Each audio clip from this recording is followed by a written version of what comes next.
Giyabo sa entrada nga gate sa Block 27 sa North Reclamation Area ang kargang basura sa garbage dump truck nga gikan sa Barangay Babulo ning Dakbayan sa Sugbo niadtong adlaw Huwebes, Pebrero 19 ning tuiga. Ang mga akto ang nakuhaan pa og video sa mga personahe sa Cebu City Hall nga nakadestino sa Block 27 din ang tensyonadong lalis ni tali na sa mga garbage collectors sa mga mabulo o sa mabulo kay misangpot una kini sa pagbabag sa ilang sakyanan aron nga dili nga makasulod og ubang nga mga garbage trucks sa laing barangay hangtod na nga niyagyag kini sa basura gikan sa ilang dump truck ang ang mabulo garbage collectors sa entrada nga gate sa mga lote. Gani sa eksklusibo nga pagkikidabi sa Bombo Radyo Cebu News Team kang mabulo barangay Captain Attorney Daniel Francis Arguido nga nagpadayag kini sa iyang kahasubo ngadto kang Cebu City Mayor Nestor Archibald Senior kay kaniadtong Pebrero 9 kay gipebelo sila sa City Hall nga gikanselar ang ilang demo activity sa Block 27 nga kundi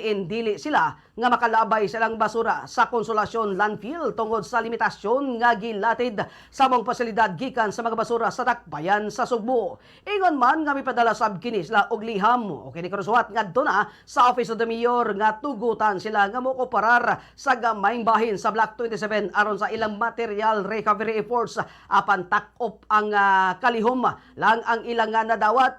Gitawag usab nga sa kapitan nga bakak ang mga impormasyon nga dili segregated ang mga basura sa ilang barangay kaysa sila striktong napatuman sa ilasad nga mga residente. Nanawagan si Arguido og proper coordination ngadto na ka Mayor Archibald aron nga masiguro nga ang garbage collection kay mapatuman nga epesyente, patas og tukma sa lokal nga regulasyon.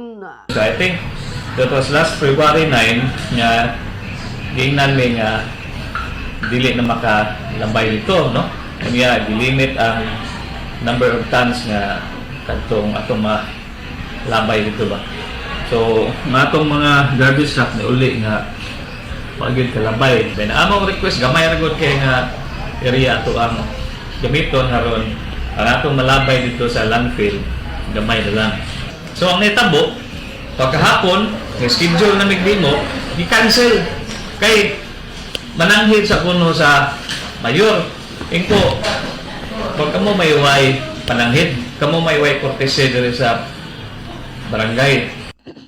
Si Attorney Daniel Francisco Arguido ang mabulo Cebu City Barangay Kapitan sa magkakaroon nga wala pa'y pamahayag si City Hall. Ang City Hall kabahin na sa mga isyu apan ni adtong Huwebes sa hapon kay gilimpyo na sa mga personahe sa Department of Public Service ang basurang nagtambak sa entrada sa Block 27.